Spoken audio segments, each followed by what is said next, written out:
Vous n'êtes qu'une servante incompétente, rugit Antoine Leclerc, 35 ans, milliardaire veuf, en abattant son poing sur la table de la terrasse, où une tasse de café se renverse en une flaque sombre qui s'étend comme une accusation muette.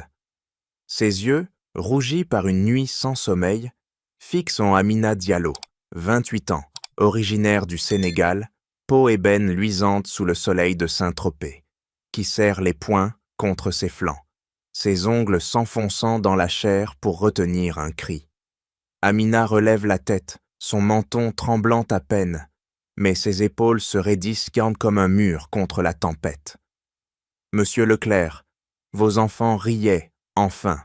N'est-ce pas ce que vous vouliez?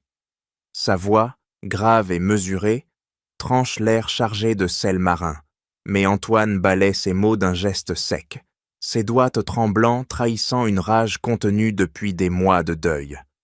Riez, avec vos jeux ridicules dans la piscine, des ceintures flottantes cousues à la main, comme si vous étiez une magicienne de bazar.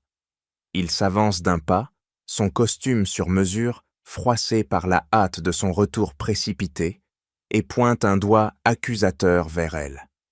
Madame Beaumont a tout vu de sa fenêtre. Elle a appelé les services sociaux.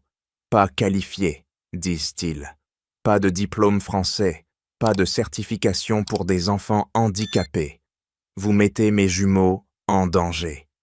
Les jumeaux, Liam et Noah, 5 ans, assis dans leur fauteuil roulant, au bord de la piscine, observent la scène, leurs petits visages pâles, crispés. Liam tripote nerveusement une ceinture flottante abandonnée, ses doigts de minuscules, agrippant le tissu coloré qu'Amina avait fabriqué la veille, tandis que Noah fixe le sol, ses lèvres tremblantes comme s'il retenait un sanglot.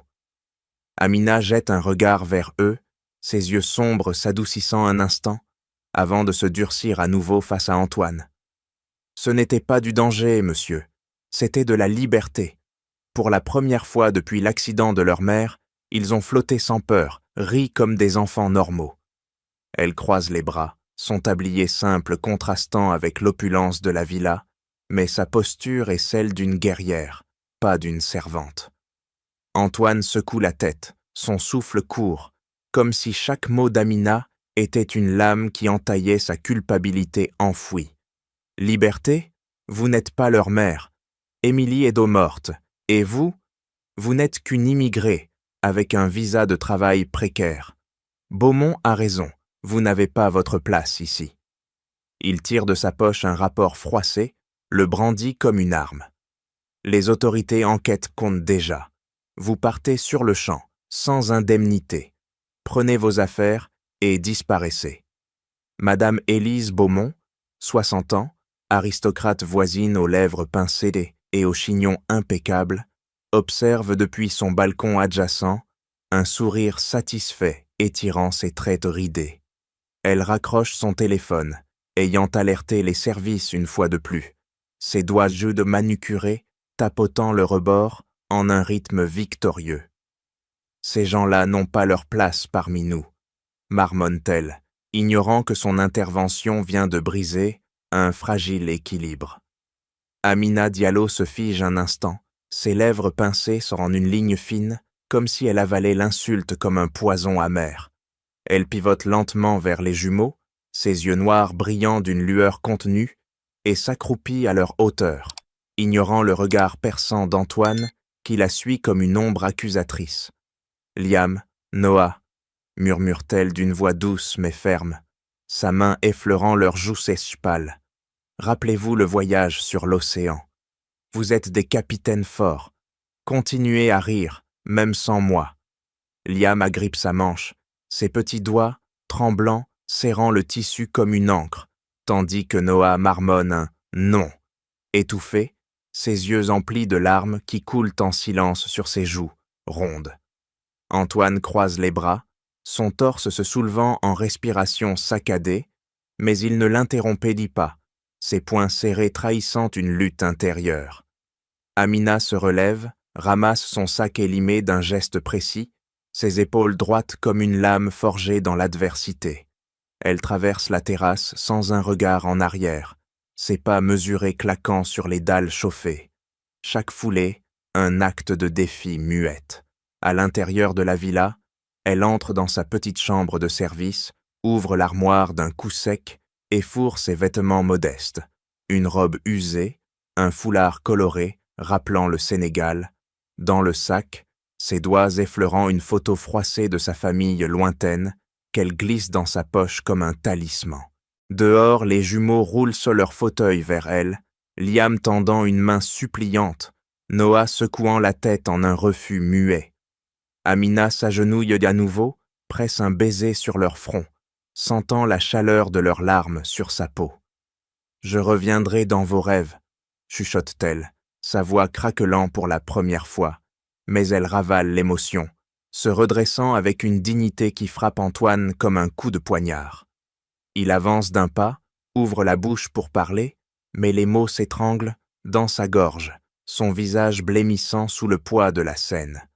Amina franchit le portail, son sac sur l'épaule, et elle un taxi d'un geste assuré, ignorant les murmures des domestiques qui observent depuis les fenêtres.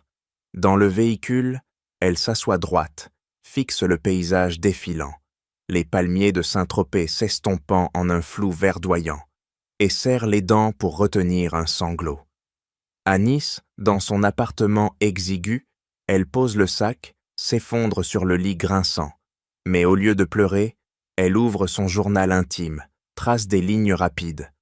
Aujourd'hui, j'ai perdu un emploi, mais j'ai donné de la joie. Ils riront encore. Ses doigts se tremblent sur la page, mais elle referme le cahier d'un claquement sec, se lève pour préparer un thé fort, son rituel de résilience forgé dans les épreuves de l'immigration. Antoine, resté sur la terrasse, observe les jumeaux qui fixent le portail vide, leurs épaules voûtées. Il s'approche, tente de les consoler d'une main hésitante, mais Liam repousse son geste, roulant en arrière avec un cri étouffé. Noah murmure « Amina » comme une prière brisée. Antoine sent une fissure dans sa poitrine, ramasse le cahier oublié par Amina près de la piscine, ses notes sur les jeux, les progrès des enfants, et le feuillette, chaque mot le transperçant comme une révélation. Ses doigts d'un crispés froissent les pages, et pour la première fois, une larme roule sur sa joue, mélange de regret et de vide grandissant. Madame Beaumont, de son balcon, hoche la tête avec satisfaction, ignorant que sa victoire a semé les graines d'une tempête intérieure chez Antoine. Antoine Leclerc claque la porte derrière lui, son cœur cognant comme un marteau contre ses côtes, mais il s'arrête net en voyant Liam rouler son fauteuil vers la piscine vide, ses petites mains serrant les accoudoirs jusqu'à ce que ses jointures blanchissent. « Papa, Amina ?» murmure le garçon, sa voix brisée comme un verre qui se fend, les yeux levés vers Antoine, avec une accusation muette. Noah, à côté, fixe l'eau immobile, ses épaules secouées par un sanglot étouffé, et repousse d'un geste faible la main tendue de son père, comme si ce contact brûlait. Antoine s'agenouille, ses genoux heurtant les dalles dures, et tente de les enlacer, mais Liam recule brusquement, son fauteuil grinçant en protestation. « Elle nous faisait voler !» gémit Noah, ses doigts tripotant une couronne de carton abandonnée, ses larmes coulant en rigole sur son visage rond. Antoine sent une lame glacée traverser sa poitrine.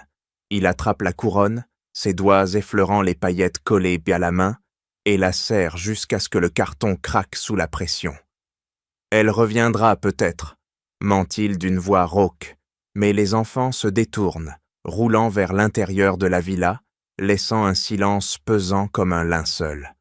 Seul, Antoine ramasse les objets épars près de la piscine, une ceinture flottante, un ballon dégonflé, et tombe sur le cahier oublié d'Amina, ses pages cornées s'ouvrant d'elles-mêmes sous ses doigts tremblants. Il lit les premières lignes. Jour 3, Liam a souri en comptant les bulles. Noah a dit « encore » pour la première fois. Et chaque mot le transperce comme une aiguille, révélant les progrès minuscules qu'il avait ignorés dans sa tour d'ivoire. Ses yeux s'attardent sur un dessin enfantin. Amina représentée comme une sirène, entourée de vagues du bleu, avec les jumeaux sur son dos, riant aux éclats. Il ferme les yeux, sentant une nausée monter, ses poings se crispant sur le cahier jusqu'à ce que le papier se froisse. La nuit tombe et Antoine arpente le salon sombre, le cahier ouvert sur la table basse, ses pages illuminées par une lampe solitaire. Il relit les notes, utiliser l'imagination pour vaincre la peur, transformer l'eau en océan d'aventure. Son souffle s'accélère, il se souvient du rapport de Beaumont, ses accusations venimeuses, et réalise comment il a avalé le poison sans questionner. Une sueur froide perle sur son front. Il attrape son téléphone, compose le numéro des services sociaux, mais raccroche avant la première sonnerie, ses doigts hésitants trahissant un doute grandissant. Les jumeaux refusent de dîner, assis immobiles à table, leurs assiettes intactes. Antoine tente de les nourrir, sa cuillère tremblant, mais Liam la repousse d'un revers, renversant le bol qui éclate au sol en éclate blanc. « Pas sans elle », déclare Noah d'une voix ferme, inhabituellement assuré pour son âge, ses yeux défiant son père. Antoine sent son monde se fissurer. Il quitte la pièce, s'enferme dans son bureau et fixe le portrait d'Émilie sur le mur, ses traits sereins le jugeant en silence. « Qu'ai-je fait » murmure-t-il, sa voix se brisant, tandis que des images d'Amina, son sourire patient, ses mains guidant les enfants, envahissent son esprit comme des fantômes accusateurs. Madame Beaumont, de l'autre côté de la haie, sirote un verre de vin, ses lèvres étirées en un rictus triomphant, ignorant que son intervention a allumé une étincelle de regret chez Antoine. Il rouvre le cahier, trace du doigt une note finale d'Amina. La joie est fragile, mais elle guérit. Ses yeux s'embuent. Pour la première fois depuis la mort d'Émilie, il pleure non pour le passé, mais pour l'erreur qu'il vient de commettre. Un regret qui le ronge comme un feu naissant. Antoine Leclerc démarre sa voiture d'un geste brusque, le moteur rugissant comme un cri étouffé, et fonce sur l'autoroute vers Nice, ses doigts crispés sur le volant, jusqu'à ce que le cuir craque sous la pression. « Où es-tu, bon sang » marmonne-t-il entre ses dents, ses yeux scrutant les panneaux routiers comme des ennemis. Il compose le numéro d'un détective privé, sa voix tranchante. « Trouvez-la. Amina Diallo, immigrée sénégalaise, 28 ans. Adresse à Nice, probablement dans les quartiers populaires. » Le détective répond d'un ton neutre, mais Antoine raccroche sans attendre, son pied écrasant l'accélérateur, le paysage côtier défilant en un blur azuré.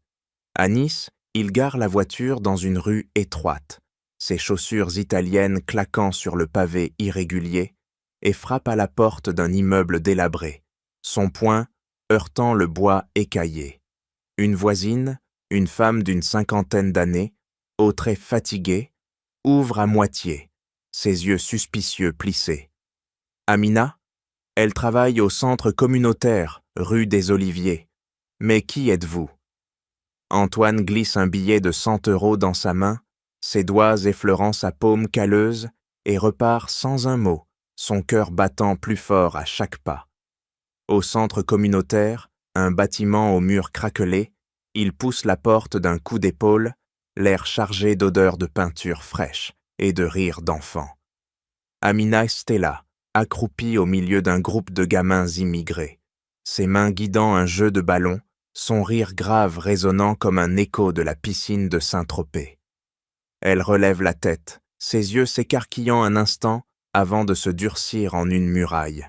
« Monsieur Leclerc, que faites-vous ici » demande-t-elle d'une voix coupante, se redressant d'un mouvement fluide, ses bras croisés comme une barrière. Antoine avance, ignorant les regards curieux des enfants, et tend le cahier froissé. « Vos notes, les enfants ne mangent plus, ne parlent plus. J'ai eu tort. » Ces mots sortent hachés, sa mâchoire serrée comme s'il mâchait du verre. Amina prend le cahier d'un geste sec, ses doigts effleurant les pages usées, mais elle le repose sur une table branlante, ses yeux le transperçant. Thor, vous m'avez traité comme une criminelle devant eux. Partez. Elle tourne les talons, reprenant le jeu avec les enfants, ses mains claquant dans l'air pour diriger un cercle imaginaire. Mais Antoine la suit, ses pas lourds résonnant sur le sol usé. Il s'arrête près d'elle, baisse la voix pour ne pas alerter les petits. J'ai vu leur dessin, vous êtes comme une sirène, ils vous appellent dans leur sommeil. Amina se fige, ses épaules se raidissant, mais elle continue à distribuer des ballons, ses gestes précis masquant une tempête intérieure. Antoine insiste, sa main effleurant son bras. Elle recule d'un pas vif, ses yeux flamboyants. « Je dois réparer, dites-moi comment. » Elle secoue la tête, ramasse un ballon tombé, le lance d'un geste ferme vers un enfant qui rit, ignorant sa présence. Plus tard, dans une ruelle adjacente, Antoine interroge un commerçant local, glissant un autre billet. Elle est d'ici tous les jours, sans salaire. Forte, cette femme. Il suit une piste vers un café où Amina prend sa pause, l'approche à nouveau. Son souffle court. Revenez, les jumeaux ont besoin de vous. Amina sirote son thé, ses lèvres pincées, et répond enfin.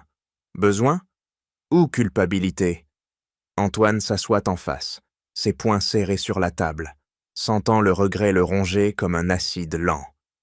Les heures passent en poursuite tenace, chaque refus d'Amina le forçant à affronter ses préjugés, jusqu'à ce qu'il la trouve seule, épuisée, et qu'elle craque enfin, un regard, ouvrant une brèche minuscule.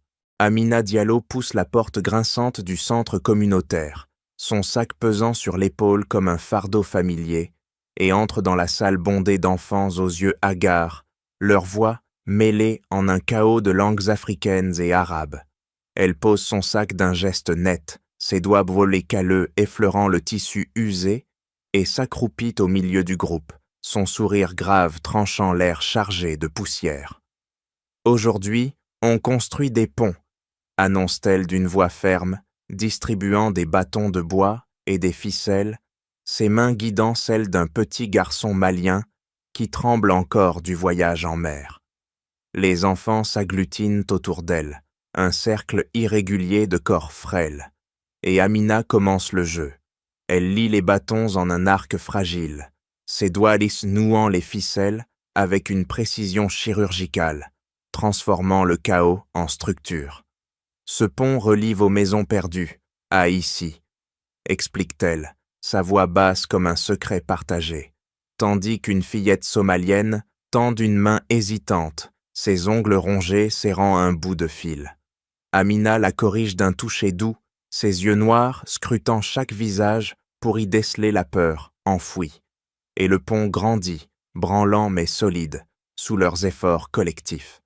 Dans un coin, elle remarque un nouveau venu, un adolescent sénégalais aux épaules voûtées, et l'attire d'un geste impérieux. « Toi, aide-moi à le renforcer », ordonne-t-elle, passant une ficelle dans sa paume calleuse, sentant la résistance initiale fondre sous son regard, insistant. Il noue maladroitement, mais Amina ne critique pas, elle ajuste en silence, ses mouvements fluides révélant des années d'enseignement en brousse sénégalaise où elle formait des classes sous des arbres tordus. Chaque nœud est une victoire, murmure-t-elle, son souffle chaud contre son oreille, et le garçon esquisse un sourire fugace, ses épaules se redressant comme un arbre sous la pluie.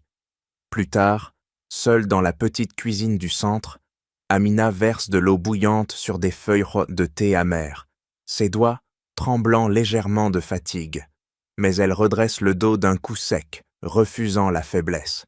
Elle ouvre son certificat jauni. Enseignante certifiée, Dakar 2018, et le range dans un tiroir verrouillé, ses lèvres pincées en une ligne amère devant le refus français de le reconnaître pleinement.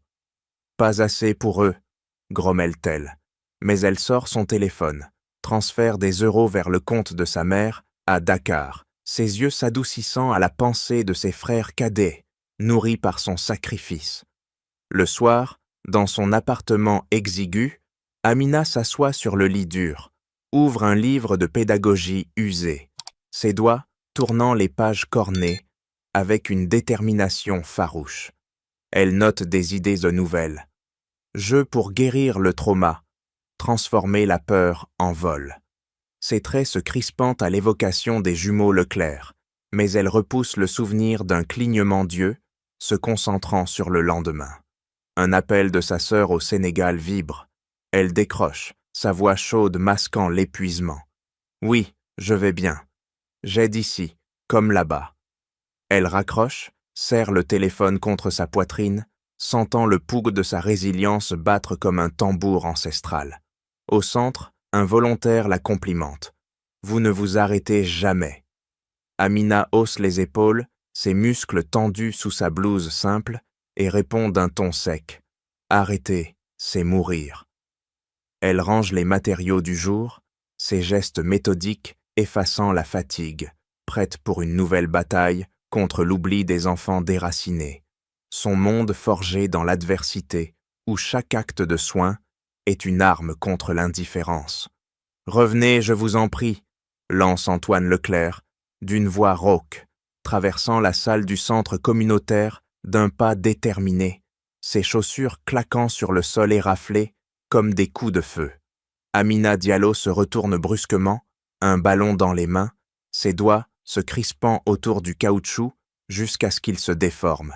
« Sortez d'ici », réplique-t-elle d'un ton tranchant, posant le ballon d'un geste sec sur une étagère branlante, ses yeux noirs le foudroyant comme des éclairs.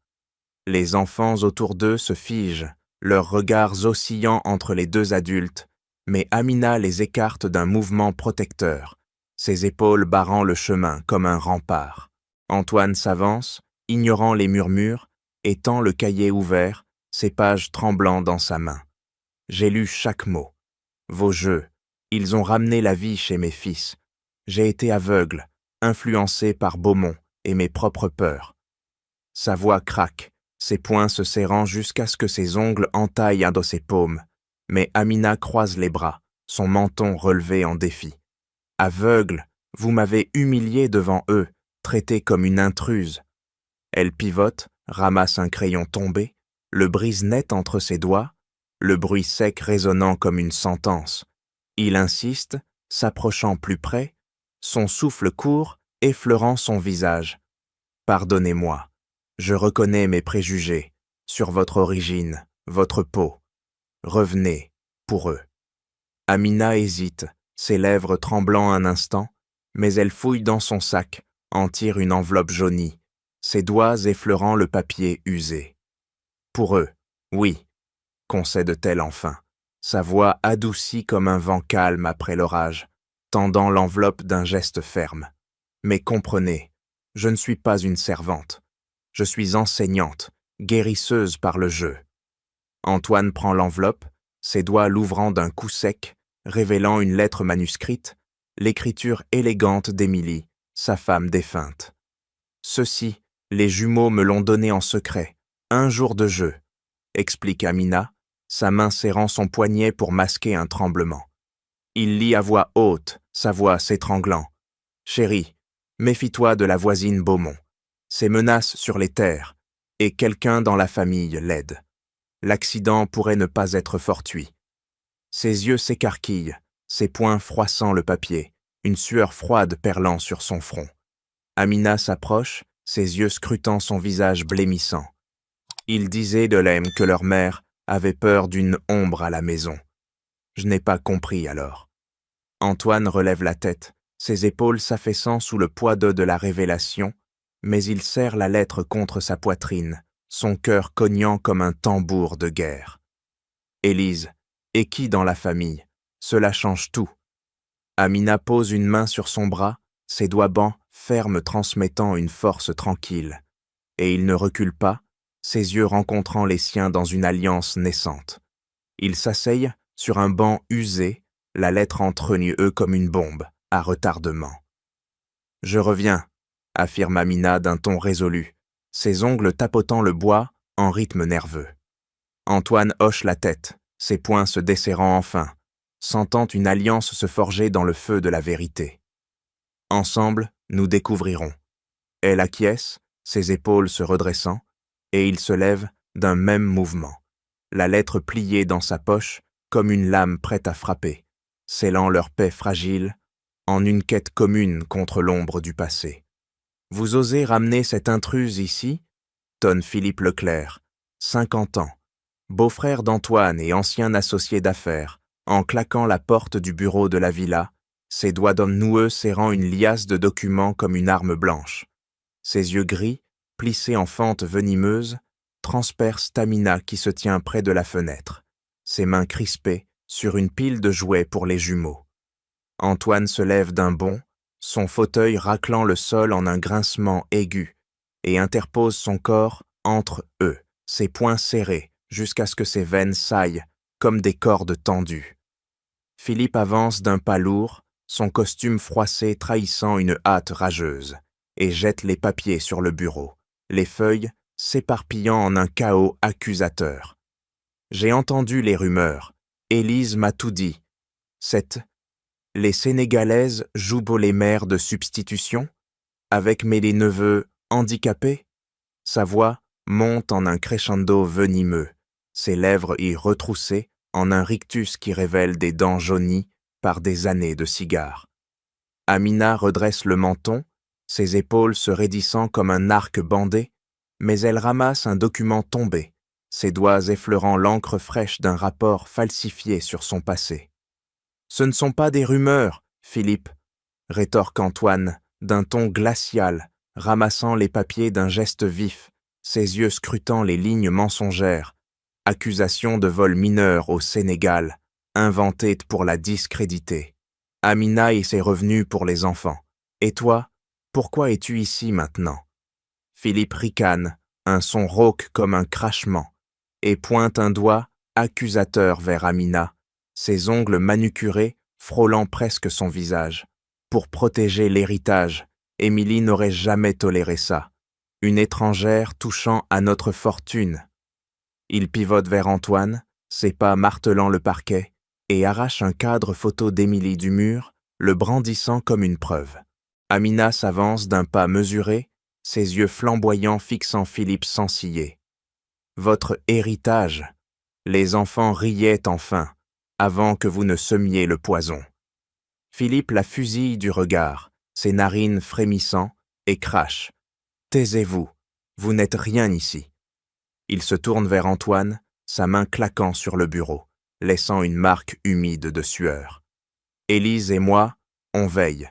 Si tu la gardes, les services sociaux reviendront, avec mes preuves. » Antoine sent une rage monter, ses poings se serrant jusqu'à ce que ses articulations craquent, réalisant la trahison. Philippe, allié de longue date, complice d'Élise dans les ombres. Les vos jumeaux, attirés par le bruit, roulement leur fauteuil dans l'entrebâillement de la porte, Liam agrippant une ceinture flottante, Noah fixant Philippe avec une peur muette. Philippe les ignore, ses yeux rivés sur Antoine. « Chasse-la, ou je révèle tout sur l'accident, des détails que tu ignores. » Amina attrape la lettre d'Émilie dans sa poche, ses doigts la serrant comme un bouclier, et murmure à Antoine « Il sait ».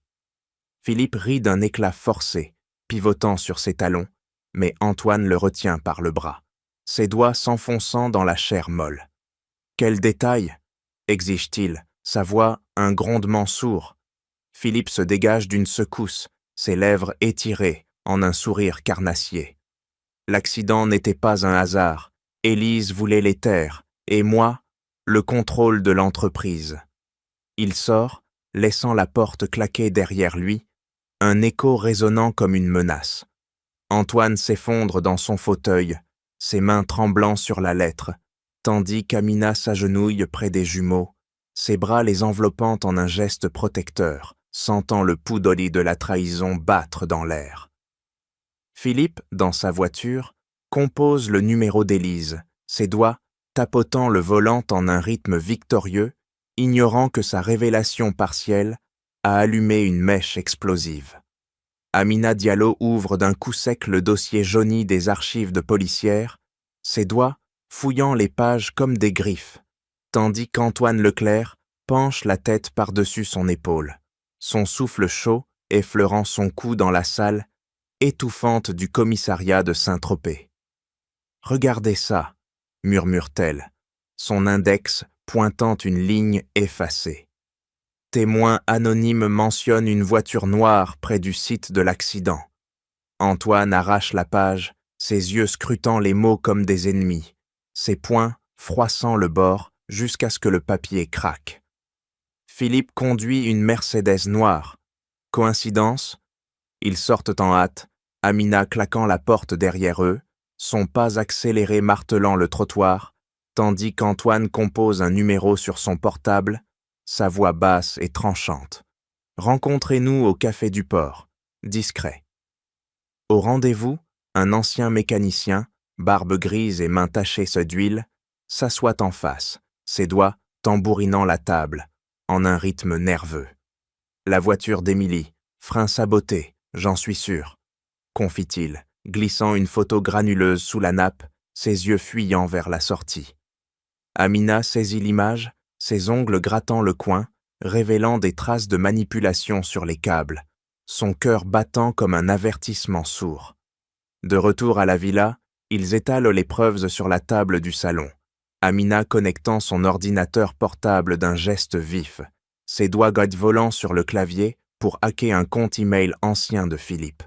Un risque calculé, ses lèvres pincées en concentration. « Voilà », siffle-t-elle, pointant un message daté de la veille de l'accident. Élise finalise le plan pour les terres, les freins sont prêts. Antoine frappe la table d'un poing fermé, le bois vibrant sous l'impact, ses veines saillantes comme des rivières de rage. Preuve indirecte, besoin de plus. Ils suivent Philippe le soir suivant, Amina au volant d'une voiture banalisée, ses mains serrant le volant jusqu'à ce que le cuir marque sa peau, tandis qu'Antoine surveille depuis le siège passager, ses yeux plissés traquant la Mercedes dans les rues, sinueuse. À un arrêt, Philippe rencontre Élise dans un parking obscur, leurs silhouettes se penchant l'une vers l'autre. Amina sort son téléphone, enregistre la conversation d'un clic discret, ses lèvres murmurant une prière silencieuse. « Écoutez, » dit-elle plus tard, rejouant l'audio. « L'héritage est presque nôtre. Antoine ne soupçonne rien. » Antoine bondit, ses poings heurtant le mur, laissant une marque rouge sur ses jointures. Amina compile les mens-moi, photos des freins, email, audio, ses yeux scrutant l'écran jusqu'à l'aube, tandis qu'Antoine arpente la pièce, ses pas rythmés comme un compte à rebours. Une photo les place près du site, ajoute-t-elle, zoomant sur une image volée, montrant Philippe et Élise à proximité de l'accident, leurs visages crispés en complicité. Antoine hoche la tête, ses épaules se tendant comme un ressort prêt à bondir, sentant la toile se resserrer autour des traîtres. Amina ferme l'ordinateur d'un claquement, ses yeux rencontrant les siens dans une détermination partagée, prête pour l'assaut final. Antoine Leclerc arrache le USB d'un geste violent, ses doigts enfonçant la clé dans l'ordinateur portable, le métal grinçant sous la pression, tandis que l'écran s'illumine d'un bleu froid. Amina Diallo se penche en avant, ses yeux noirs rivés sur les fichiers qui s'ouvrent en cascade, ses ongles grattant le bord de la table en un rythme fiévreux. « Ouvrez celui-là » ordonne-t-elle, pointant un document crypté, sa voix un fil tendu prêt à rompre. Antoine clique, ses poings serrés jusqu'à ce que ses articulations blanchissent, et les mots surgissent. Un contrat falsifié, daté de la semaine précédant l'accident, signé par Philippe et Élise, réclamant les terres familiales en échange d'un service rendu. Le sang d'Antoine se glace, il zoome sur les clauses cachées, ses yeux scrutant les lignes minuscules. Élimination discrète de l'obstacle principal, Émilie Leclerc. Amina inspire brusquement, ses épaules se raidissant comme un ressort comprimé, et murmure « Pas un accident, un meurtre ». Antoine bondit de sa chaise, la renversant d'un coup sec qui claque comme un coup de feu, ses pas martelant le sol tandis qu'il arpente la pièce, ses veines pulsant comme des câbles sous tension. « Philippe, mon propre beau-frère, pour l'entreprise, les terres, et Élise, cette vipère, pour agrandir son domaine. Amina ouvre un autre fichier audio joint, ses doigts dents volant sur la souris, et lance la lecture. La voix rauque de Philippe résonne. « Élise, les freins sont trafiqués. Elle ne survivra pas au virage. Les enfants. Un dommage collatéral, acceptable. » Antoine frappe le mur d'un poing fermé, le plâtre s'effritant sous l'impact, une douleur aiguë irradiant dans son bras, mais ignorée, ses yeux emplis d'une fureur liquide. Dommage collatéral, mets tes fils en fauteuil roulant à vie pour leur avidité. Amina se lève, ses mains tremblant un instant avant de se stabiliser, et attrape son bras, ses doigts s'enfonçant dans sa chair pour l'ancrer. C'était prémédité. Émilie avait découvert leur plan. La lettre le prouve. Les pièces s'assemblent dans l'esprit d'Antoine comme un puzzle macabre. Les appels anonymes à la police ce soir-là, le rapport truqué sur les freins défectueux et Philippe insistant pour gérer l'enquête familiale. Il s'effondre contre le mur, son dos glissant lentement, ses genoux heurtant le sol dur, sentant une nausée monter comme une vague noire. J'ai fait confiance à ce serpent. Il a détruit ma famille, pour de l'argent. Amina s'accroupit près de lui, ses yeux scrutant son visage ravagé, et presse. Maintenant, on sait. Leur complot visait tout, l'héritage, le contrôle. Les enfants handicapés étaient un bonus, plus facile à manipuler. Antoine relève la tête, ses yeux durcis en lame forgée, et serre la main d'Amina. Ses doigts entrelacés dans une alliance farouche. Ils paieront. Elle hoche la tête, ses épaules se redressant en une posture de guerrière, sentant la vérité comme un feu purificateur. L'USB clignote encore, dernier témoin de la trahison, tandis qu'ils se relèvent ensemble, prêts à frapper, le poids de la révélation transformant leur chagrin en une arme implacable. « Vous n'auriez pas dû fouiner !» rugit Philippe Leclerc, en claquant la porte du garage de la villa, ses poings serrés comme des étaux, bloquant la sortie, tandis qu'Amina Diallo recule d'un pas vif, son dos heurtant une étagère métallique qui tremble sous l'impact. Ses yeux noirs scrutent son visage rouge de fureur, ses doigts agrippant son téléphone caché dans sa poche, prêt à appuyer sur l'appel d'urgence. Philippe avance, son souffle haletant comme un taureau enragé, et attrape son bras d'une poigne de fer, ses ongles s'enfonçant dans sa chair jusqu'à ce que la douleur irradie comme un feu liquide. Amina se débat d'un twist sec, son coude heurtant son torse, le forçant à relâcher prise un instant, mais il la pousse violemment contre le mur, son corps massif la coinçant, son haleine chargée de whisky effleurant son visage. La lettre d'Émilie, les emails, vous et Antoine, vous creusez votre tombe, gronde-t-il, sa main fouillant sa poche pour arracher le téléphone, ses doigts broyant l'appareil qui craque sous la pression. Amina frappe son genou d'un coup de pied précis, sentant l'os céder légèrement, mais il riposte d'une gifle qui fait claquer sa tête contre le béton, une explosion d'étoiles dans ses yeux. Elle glisse au sol, sa vision trouble, mais attrape un outil rouillé, une clé à molette, de l'étagère, la brandissant comme une lame, ses doigts tremblants, serrant le métal froid. « Lâchez-moi, Antoine sait tout. Le sabotage, le meurtre !» crie-t-elle, sa voix, un fil d'acier, malgré la peur qui noue son estomac. Philippe ricane, un son guttural, et arrache la clé d'un geste brutal, la jetant au loin où elle cliquette contre une voiture garée. Il ne saura rien si vous disparaissez, comme Émilie. Il verrouille la porte d'un tour de clé, ses pas résonnant tandis qu'il allume le moteur d'une vieille berline, l'accélérant en un rugissement menaçant, visant Amina acculée contre le mur. Le véhicule bondit en avant, ses pneus crissant sur le béton, et Amina roule sur le côté d'un saut désespéré, son corps heurtant le sol dur, une douleur aiguë traversant son épaule. Philippe freine brutalement, le capot frôlant son corps, et descend, ses bottes claquant comme des sentences. « Debout, finissons ça !» Amina rampe vers son téléphone brisé, ses doigts sanguinolents, activant l'appel d'urgence d'un appui frénétique. La voix d'Antoine répondant enfin « Amina, où es-tu » Elle halète. Garage. Philippe. Danger. Avant que Philippe ne l'attrape par les cheveux, la traînant vers la voiture, ses ongles grattant son cuir chevelu. Mais elle pivote, son genou heurtant son entrejambe, le pliant en deux avec un grognement étouffé. Amina bondit vers la porte, ses mains tournant frénétiquement la poignée verrouillée, sentant le verrou céder sous la force brute. Elle s'échappe dans la cour, son corps endolori courant vers la grille, tandis que Philippe titube derrière, sa rage le ralentissant. Antoine arrive en trombe, sa voiture freinant dans un crissement, ses poings prêts à frapper, mais Amina l'arrête d'un geste, haletante. Preuve, il a avoué. Philippe s'effondre contre le mur, ses yeux fous réalisant la fin, tandis qu'Amina serre son épaule blessée, sa détermination intacte comme une flamme inextinguible. Antoine Leclerc freine brutalement devant le garage, sa portière claquant comme un coup de tonnerre, et bondit vers Amina qui titube dehors, son épaule saignant à travers sa chemise déchirée. « Philippe !»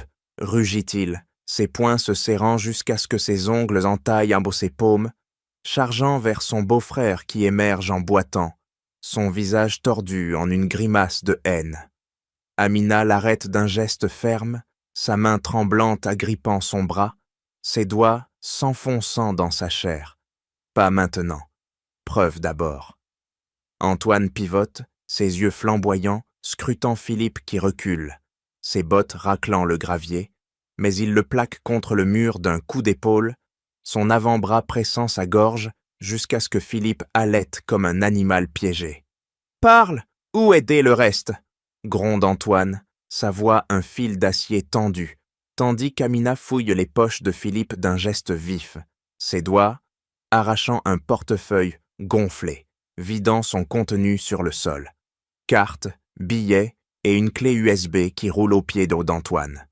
Philippe crache un rire étouffé, sa gorge se contractant sous la pression. Trop tard, Élise a tout effacé. Amina ramasse l'USB d'un bond, ses ongles grattant la poussière, et le glisse dans sa poche, ses yeux transperçant Philippe comme des lames.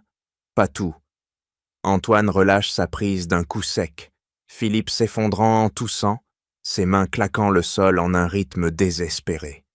Ils s'éloignent en courant vers la voiture, Amina boitant légèrement, son épaule irradiant une douleur lancinante qu'elle ignore, tandis qu'Antoine démarre, en trombe, ses pneus crissant sur l'allée. « À la maison d'Élise » ordonne-t-elle, ses doigts insérant l'USB dans un adaptateur portable, l'écran de son téléphone s'illuminant de fichiers cryptés. Antoine accélère, ses mains crispées, sur le volant, slalomant entre les virages côtiers, son cœur cognant comme un marteau. « Décryptez ça !» Amina tape frénétiquement, ses yeux scrutant les codes, craquant le mot de passe d'un essai précis. Héritage, et les emails surgissent. Échange entre Philippe et Élise, contrat falsifié pour s'approprier l'entreprise et les terres, avec un plan détaillé du sabotage des freins d'Émilie. Voilà, preuve irréfutable, siffle Amina, zoomant sur une ligne accablante. Accident simulé. Enfant survivant pour manipuler Antoine. Antoine frappe le tableau de bord d'un poing fermé, le plastique craquant sous l'impact, une rage brûlante montant dans sa poitrine. Ils appellent la police locale d'un clic urgent. Amina dictant les détails d'une voix froide, ses lèvres pincées barrant concentration, tandis que l'officier répond « On arrive, ne bougez pas ». Mais il fonce vers la résidence d'Élise. Antoine slalomant dans la nuit, ses phares transperçant l'obscurité comme des lances. À l'arrivée, il force la grille d'un coup d'épaule synchronisé, Amina ignorant la douleur, et fouille le bureau d'Élise désert, ses doigts volant sur les tiroirs verrouillés qu'elle crochette d'un outil improvisé. Un dossier caché émerge, contrats originaux corroborant les emails, ses mains tremblant en les saisissant. Antoine contacte à nouveau la police, sa voix un grondement. « On a tout !»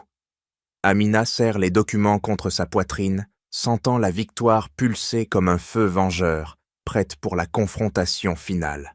« Silence !»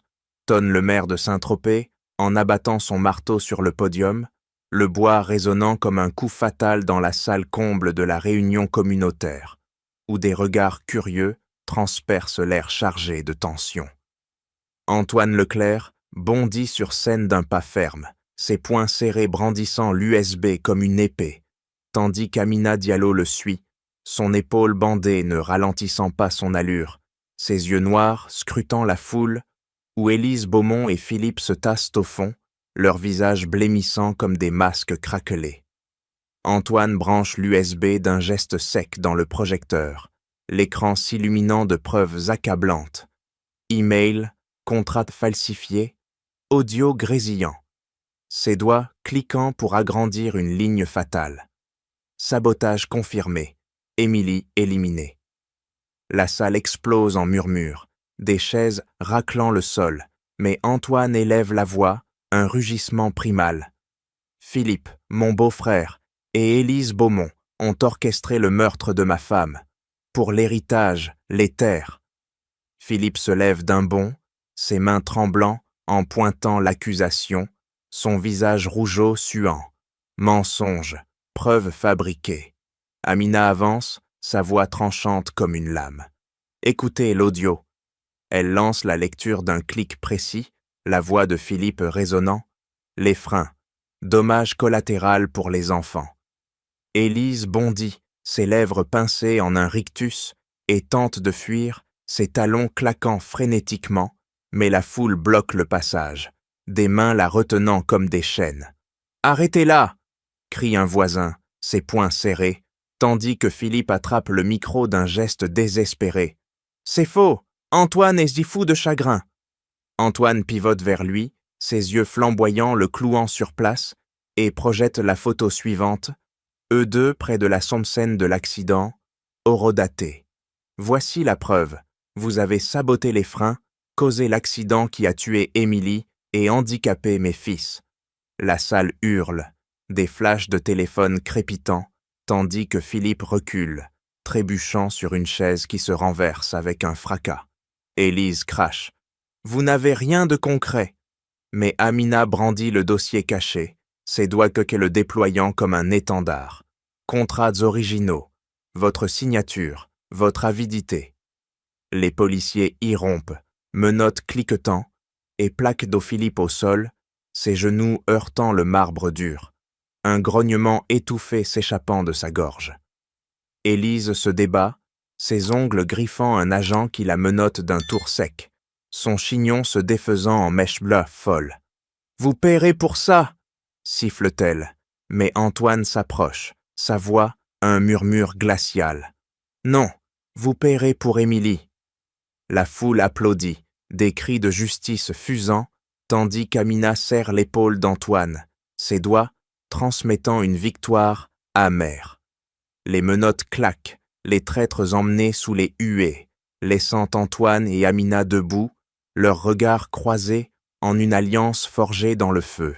La vérité enfin libérée comme une tempête purificatrice. Les menottes claquent autour des poignets de Philippe, le métal froid mordant sa peau ridée, tandis que les policiers le traînent hors de la salle, ses pieds raclant le sol en un frottement désespéré.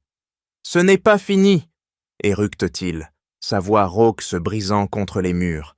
Mais Antoine Leclerc le fixe d'un regard d'acier, ses poings serrés le long de son corps, sentant la justice pulser comme un venin purificateur.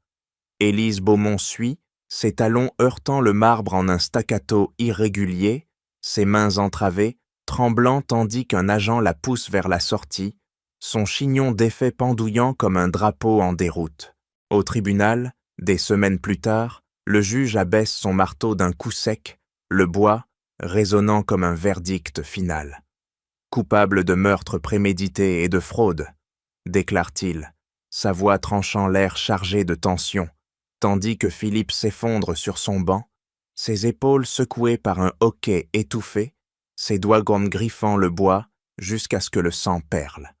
Élise fixe le vide, ses lèvres pincées, en une ligne blanche, sentant ses biens, les terres disputées, les comptes offshore, saisis d'un trait de plume, transférés à Antoine d'un geste administratif implacable.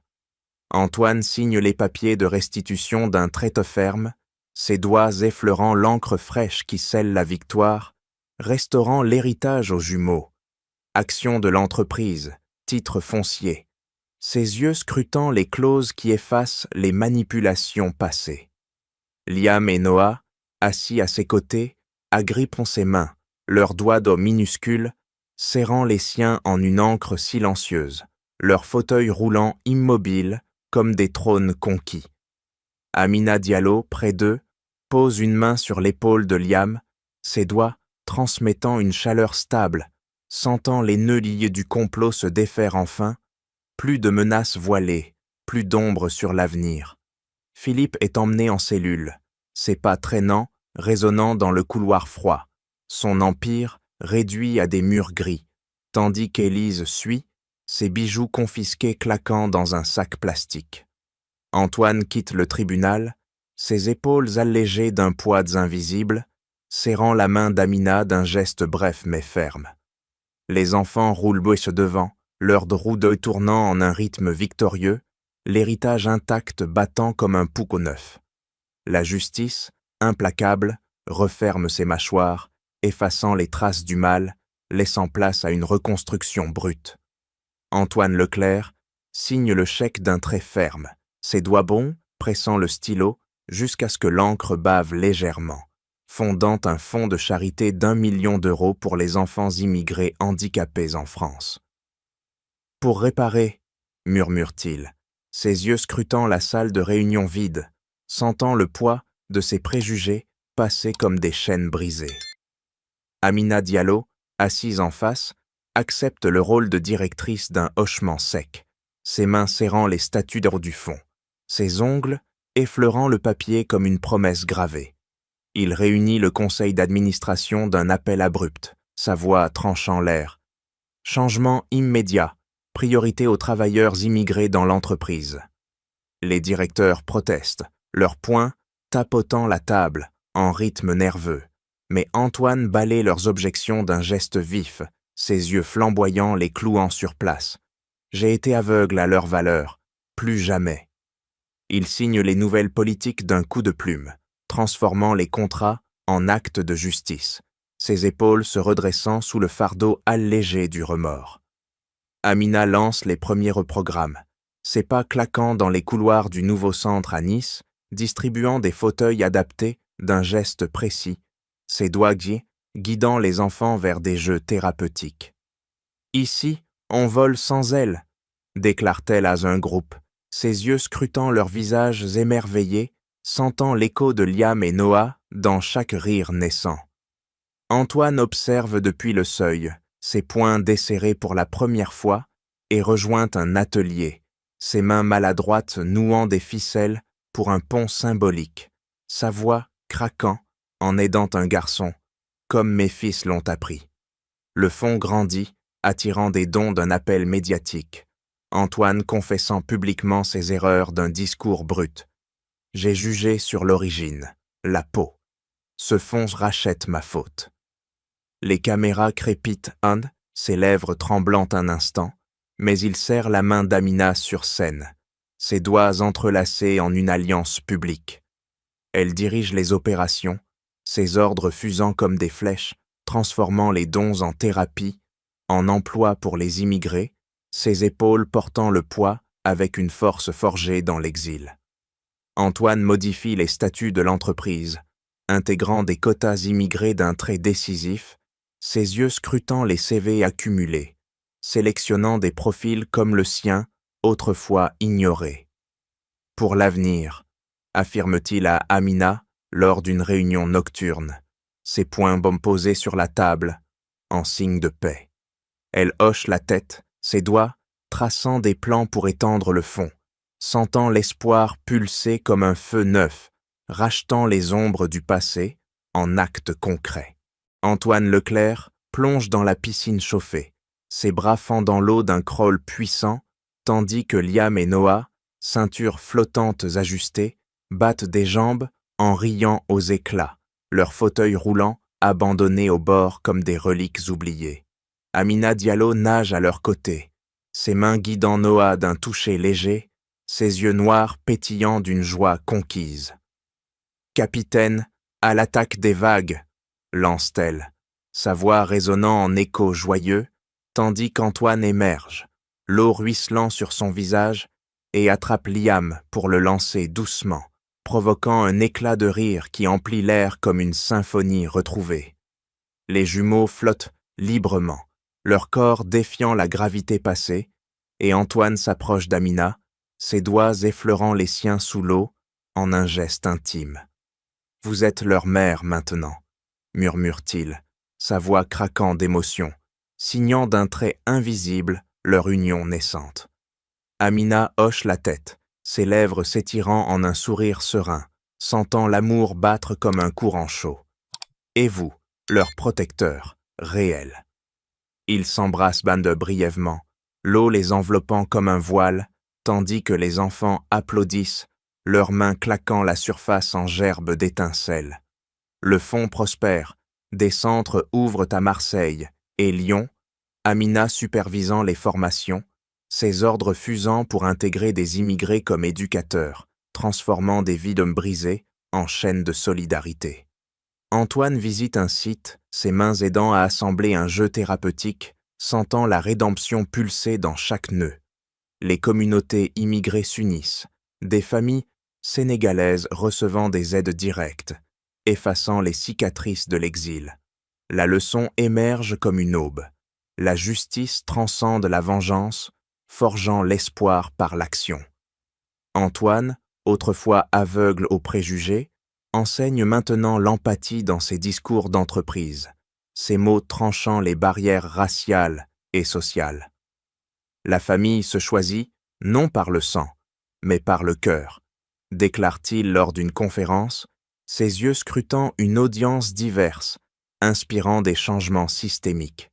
Amina, à ses côtés, guide les enfants vers de nouvelles aventures, plages adaptées, voyages en Afrique, leur rire scellant une unité indéfectible. Dans la villa rénovée, un portrait d'Émilie veille, serein, tandis que la nouvelle famille dîne ensemble, mains entrelacées. Antoine lève un verre, sa voix ferme, à l'espoir reconquis. Les vers trop longtemps écho d'un avenir lumineux où les blessures deviennent force et l'amour défie les ombres.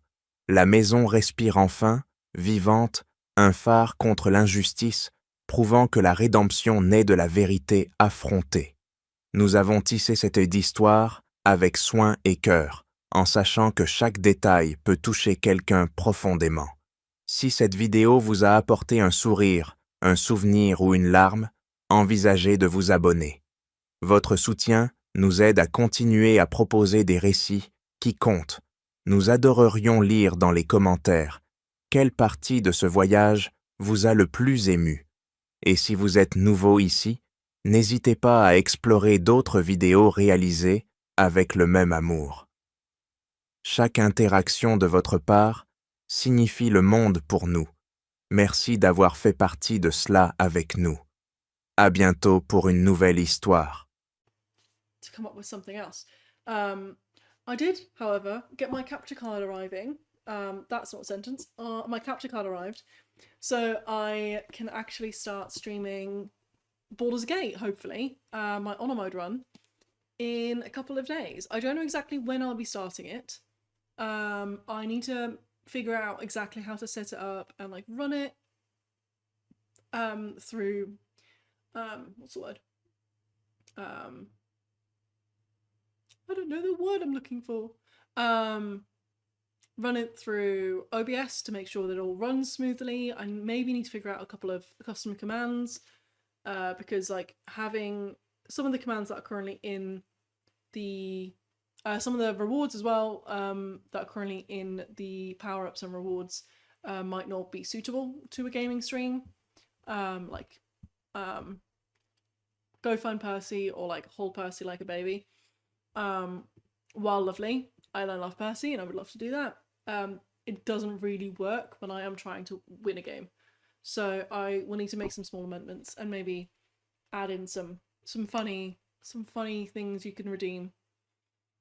Or some kind of soundboard. I think there is a way to do a soundboard on here, but I don't know how. I'm so new to all of this. I'm honestly a little bit like, do I have it set up correctly? But it's okay. We don't need to worry about it too much. It'll be a learning curve as we go along. So for now, I'm going to keep reading this in the next sprint. I had to pause some ads earlier, or postpone some ads. So they will be rolling through the next break, promo, sprint, whatever you want to call it. So if you don't want to get any ads, you can subscribe or use your Prime.